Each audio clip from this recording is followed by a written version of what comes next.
vamos terminar o livro de Mateus, capítulos 27 e capítulos 28. Olha que coisa terrível é a hipocrisia e religiosidade e cegueira desses sacerdotes.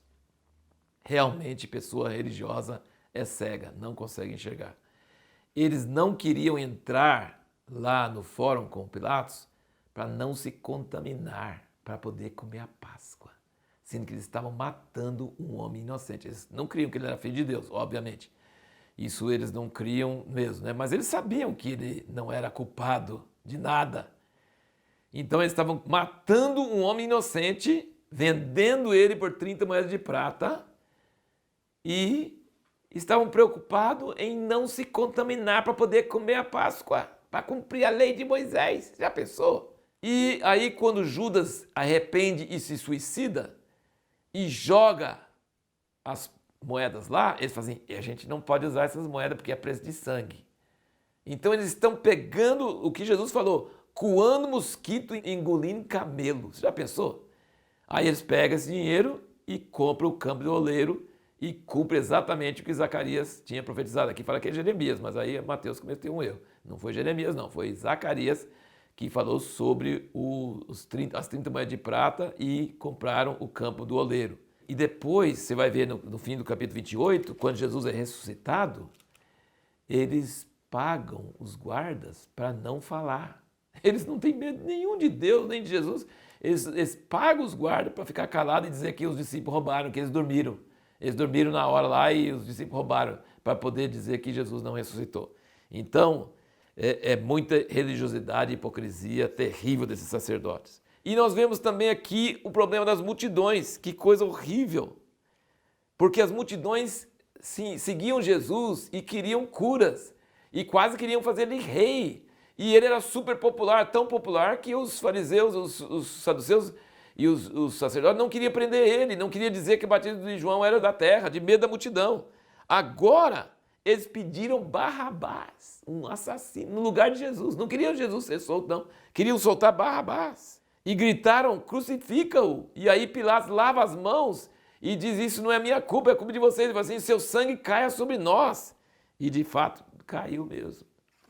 E é lamentável como as multidões, quando vê um cara açoitado, com coroa de espinhos, todo ensanguentado, nu na cruz, como um ladrão, como eles perdem qualquer gratidão, qualquer respeito, qualquer coisa. A multidão pode ser assim levado por ondas. A multidão é falsa.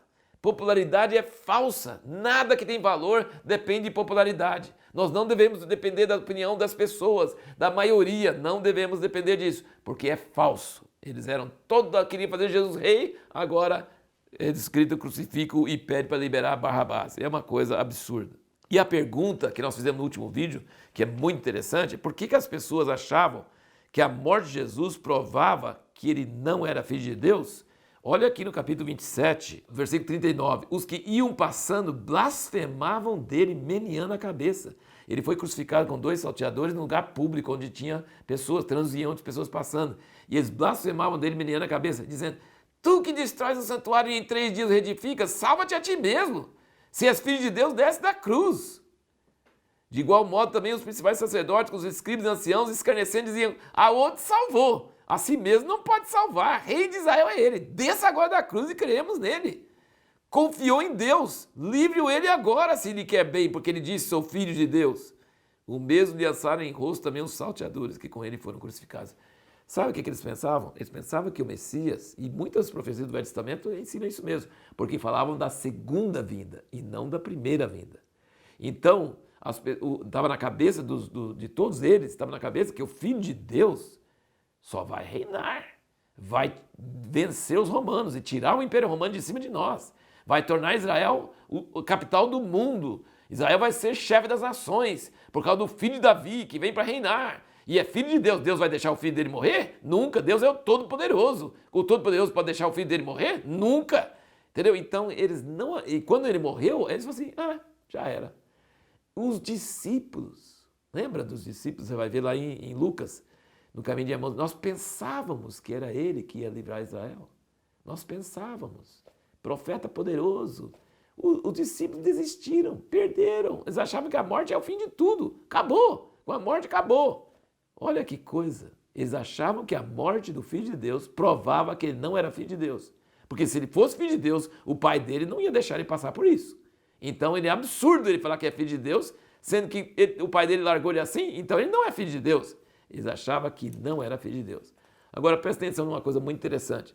Os sacerdotes sabiam, olha aqui no 62, no dia seguinte, isto é, o dia depois da preparação, reuniram-se os principais sacerdotes, os fariseus perante Pilatos, e disseram: Senhor, lembramos-nos de que aquele embusteiro, quando ainda vivo, afirmou: depois de 3 dias ressurgirei. Manda, pois, ao sepulcro seja guardado com segurança, até o 3º dia, para não suceder que, vindo os discípulos, o furto e digam ao povo: ressurgiu dos mortos, e assim o último embuste será pior do que o primeiro. Os discípulos de Jesus não ficaram lá. Maria Madalena ficou, a gente fica sabendo isso nos outros evangelhos. Mas ela também não cria, estava chorando, onde levou o corpo dele e tal, ela também não cria. Ela amava, mas não cria também. Os discípulos nem lá não estavam, né? E os sacerdotes sabiam que Jesus tinha falado que ia ressuscitar no 3º dia. Aí eles puseram guarda lá. Quase que eles acreditaram mais na palavra de Jesus do que os discípulos. Que coisa, né? Mas não criam, né? Eles puseram guarda para poder dizer que os discípulos iam fazer um engano, né? Eles não criam na ressurreição de jeito nenhum. Olha assim, pensa comigo sobre a mente de Deus. Ele deixou a crucificação ser pública, para todo mundo ver. Mas a ressurreição ele fez em secreto. Jesus só apareceu para os discípulos. Ele não deixou ser pública.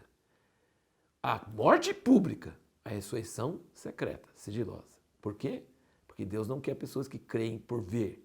Ele quer pessoas que creem por crer no invisível, na palavra, por ter sede dele, por desejo dele. Deus não quer que eles creem porque viram. Ele quer que creem porque sentiram, porque encontraram com Cristo ressurreto, que seja uma coisa pessoal, de comunhão. Deus não gosta de coisa espalhafatosa. Ele gosta de coisa misteriosa, que exige fé. E no momento que Jesus morreu, quando ele deu aquele grito, o véu se rasgou dentro do templo.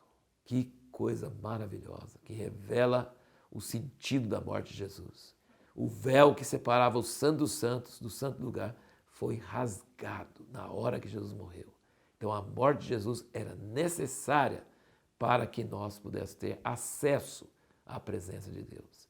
Ele religou o homem com Deus. Essa é a verdadeira religião, religar o homem com Deus. Quando ele rasga o véu, significa que o pecado que nos separava de Deus foi pago e agora podemos ter acesso à presença de Deus.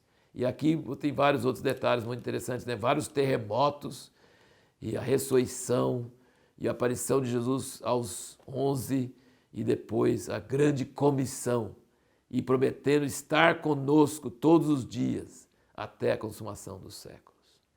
Ele falou que é para fazer discípulos de todas as nações e que ele estaria conosco até a consumação dos séculos. Só um outro detalhe, assim, vários outros detalhes, você vê quantas coisas literais do Velho Testamento foram cumpridos. As 30 moedas, o campo do oleiro, quando ele gritou: Deus meu, por que me desamparaste? É o Salmo 22. Jogaram sorte por suas roupas, também está no Salmo 22. Não quebraram seus ossos, está na Páscoa, que não é para quebrar nenhum osso do Cordeiro da Páscoa. Tem muitas profecias que Jesus cumpriu literalmente. Deus se preocupa com o cumprimento da sua palavra. Tem lugar lá também que fala que feriram com a vara o rosto do rei de Israel, também está lá. E o próprio Pilatos escreveu lá em cima da cruz: este é Jesus, o rei dos judeus. Versículo 37 do capítulo 27. E a pergunta que nós vamos fazer para o próximo vídeo é: qual a grande diferença entre o evangelho de Mateus e o de Marcos?